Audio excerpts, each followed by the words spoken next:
خاموشی چھا گئی۔ سالار دل ہی دل میں ہنسا۔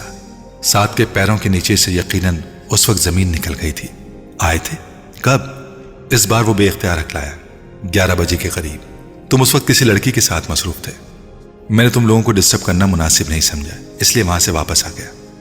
وہ اندازہ کر سکتا تھا کہ سعد پر اس وقت سخت طاری ہو چکا ہوگا۔ اس کے سالار اس طرح بھی اپنی گرل فرینڈ سے نہیں ملوایا۔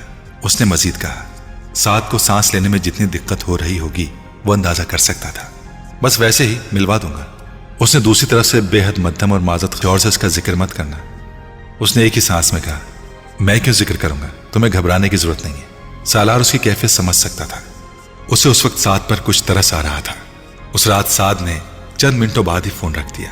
سالار کو اس کی شرمندگی کا اچھی طرح اندازہ تھا۔ اس واقعے کے بعد سالار کا خیال تھا کہ سعد دوبارہ کبھی اس کے سامنے اپنی مذہبی عقیدت اور وابستگی کا ذکر نہیں کرے گا، مگر اسے یہ دیکھ کر حیرت ہوئی کہ سعد میں کوئی تبدیلی نہیں آئی تھی۔ وہ اب بھی اسی شد و مت سے مذہب پر بات کرتا، نماز پڑھنے کی ہدایت کرتا، صدقہ خیرات دینے کے لیے کہتا، اللہ سے محبت کے بارے میں گھنٹوں بولنے کے لیے تیار رہتا، اور مذہب کے بارے میں بات کر رہا ہوتا تو کسی آیت یا حدیث کا حوالہ دیتے ہوئے آنکھوں میں آنسو بھی آ جاتے۔ اس کے گروپ کے لوگوں کے ساتھ اور بہت سے لوگ سعد سے بہت متاثر تھے، اس کے کردار سے بہت مرعوب اور اللہ سے اس کی محبت پر رشک کا شکار۔ ایک مثال مسلم جوانی کی مصروف زندگی میں بھی اس میں کوئی شک نہیں تھا کہ سعد بات کرنا جانتا تھا۔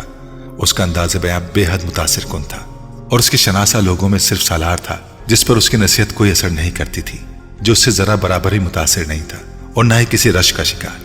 جسے سعد کی داڑھی اس کے دین کے لیے استقامت کا یقین دلانے میں کامیاب ہوئی تھی، اور نہ ہی دوسروں کے لیے اس کا ادب احترام، اس کا نرم انداز گفتگو۔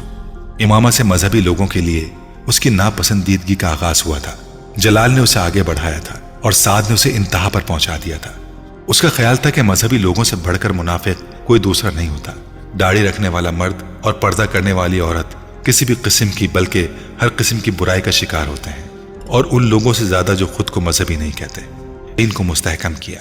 امامہ ہاشم پردہ کرنے داڑھی والا مرد، حضور صلی اللہ علیہ وآلہ وسلم کی محبت میں سرشار ہو کر نعتیں پڑھنے والا، اور ایک لڑکی سے افیئر چلانے والا، اور پھر اسے بیچ رستے میں چھوڑ کر ایک طرف ہو جانے والا، پھر دین الگ دنیا الگ کی بات کرنے والا۔ سعد ظفر کے بارے میں اس کی رائے ایک اور واقعے سے اور خراب ہوئی۔